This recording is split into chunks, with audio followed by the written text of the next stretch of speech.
Moi, c'est Léna et bienvenue sur ma chaîne. Aujourd'hui, je vous emmène dans une petite aventure qui était toute nouvelle pour moi, c'est-à-dire la participation à un marché.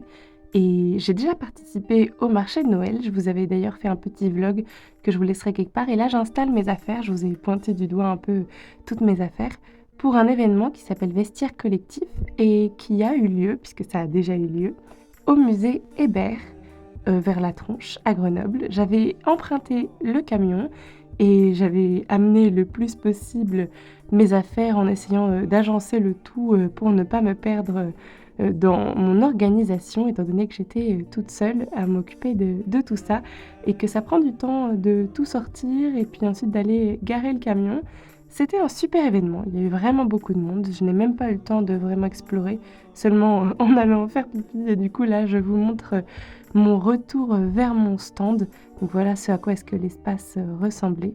Et moi, je me trouve sur la gauche avec le sac tout coloré que vous avez juste ici et le portant et puis ma petite table, tout cet espace-ci. J'avais d'ailleurs ma petite pancarte Lena's Ways qui nous avait été fournie par les Mondaines qui étaient aussi les organisatrices de ce petit événement. Je vous mets d'ailleurs les réseaux sociaux des Mondaines si ça vous intéresse. Je les afficherai quelque part par ici. Donc là, je vous fais encore quelques plans sur mon espace et mon stand. Et je vous montre aussi mes nouvelles créations que j'ai pas eu le temps de vraiment filmer, que vous avez juste ici, qui sont toutes en tissu, en papier et en feutrine. Et j'ai aussi certains de mes carnets.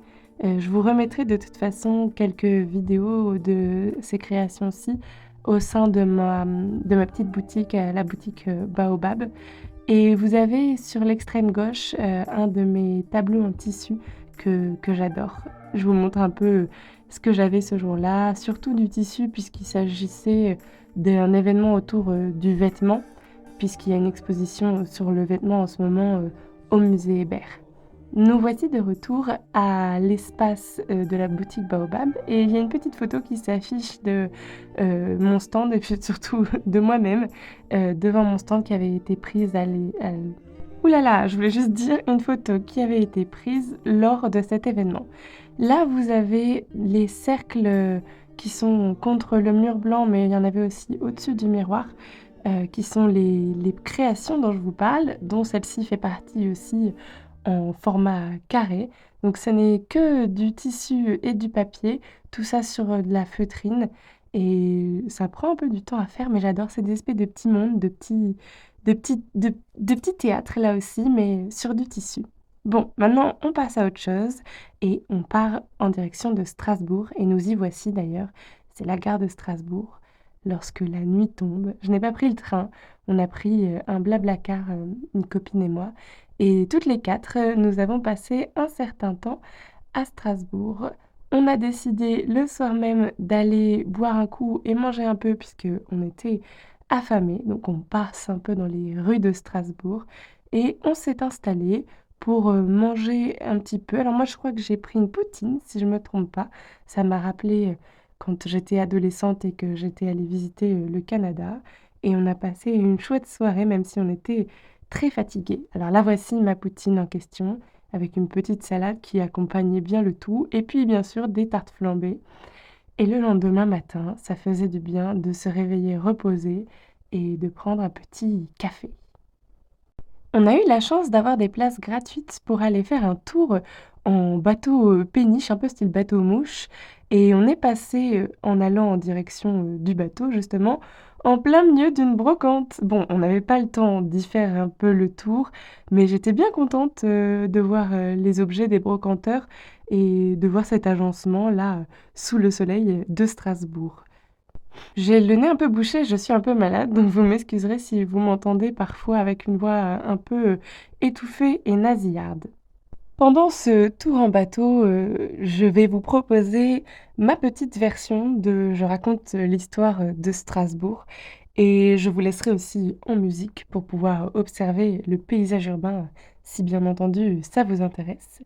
Sinon, je vous mettrai un petit timecode pour aller plus en direction de l'espace cathédrale et brunch de la suite du vlog. De toute façon, j'ai fait des petits chapitres à la vidéo, donc vous n'avez qu'à regarder sur la barre rouge et vous aurez les chapitres qui s'affichent si tout va bien, bien entendu. Alors Strasbourg, qu'en est-il? Eh bien, l'histoire de Strasbourg est particulièrement longue et je pourrais en parler pendant longtemps en remontant même avant Jésus-Christ, mais je décide plutôt de commencer, eh bien, au XIIIe siècle et même de sauter une longue période puisque du XIIIe au XVIIe siècle, Strasbourg était une ville considérée comme étant autonome.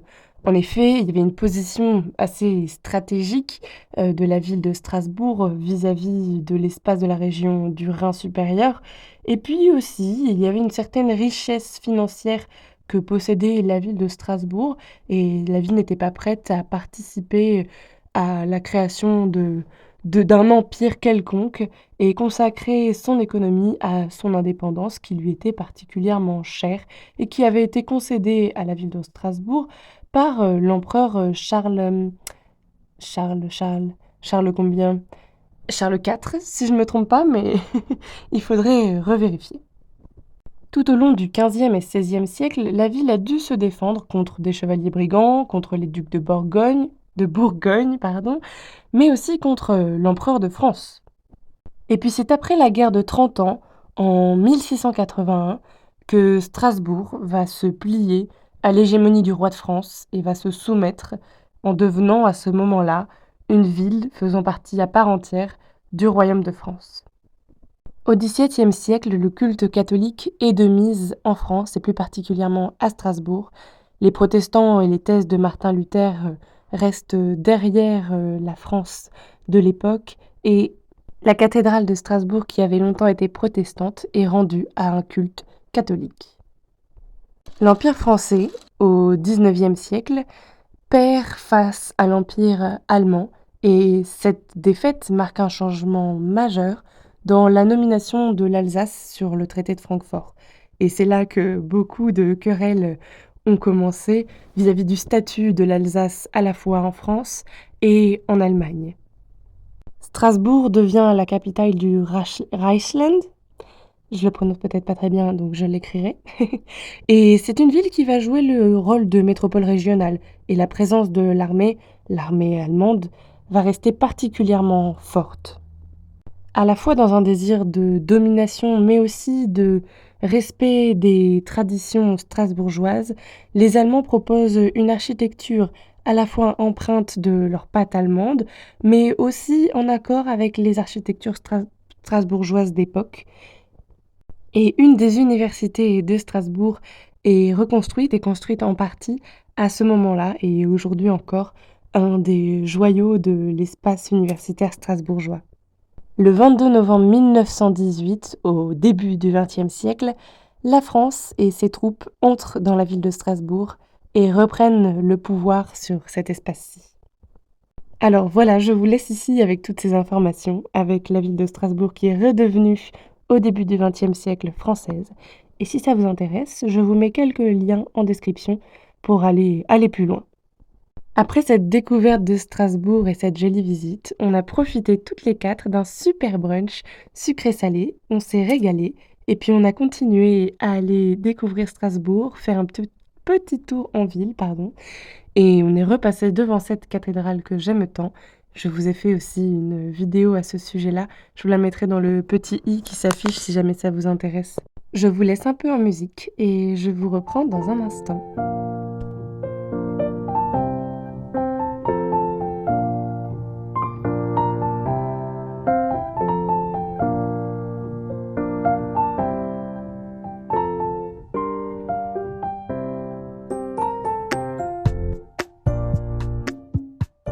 On est passé faire un tour chez Flying Tiger Copenhague et on a trouvé ces fausses crottes qu'on trouvait assez rigolotes, mais assez mal faites aussi, parce qu'au départ, je pensais que c'était comestible et puis finalement, pas du tout.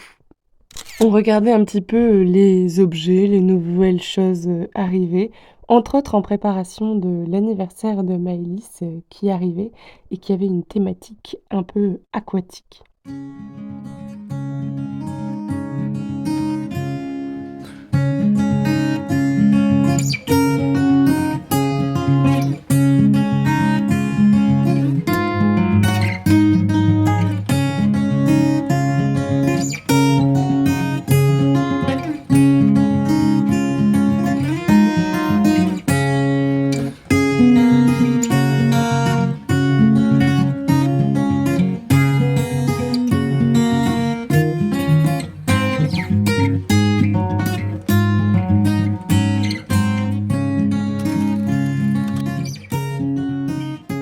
C'est la fin d'après-midi et on a décidé de rentrer et d'aller en direction de l'Allemagne. D'ailleurs, ça y est, on est en Allemagne et on est allé faire un tour dans un centre commercial allemand puisqu'apparemment, c'est beaucoup moins cher de faire certaines courses dans l'espace allemand que dans l'espace français. Donc on est allé jeter un coup d'œil et puis on a fait une petite fête et une bonne soirée. Et le lendemain, il me fallait partir vers de nouvelles aventures à Paris. Et je vous amène avec moi dans un vlog qui arrive très bientôt pour d'autres aventures. Je vous remercie d'avoir regardé la vidéo jusqu'ici. Je vous refais une petite outro en extérieur avec le bruit des cigales. J'espère que cette vidéo vous aura plu. N'hésitez pas à mettre un petit pouce en l'air et à vous abonner. Et je vous retrouve très bientôt pour un vlog parisien. Et je vous dis à dimanche prochain, si tout va bien.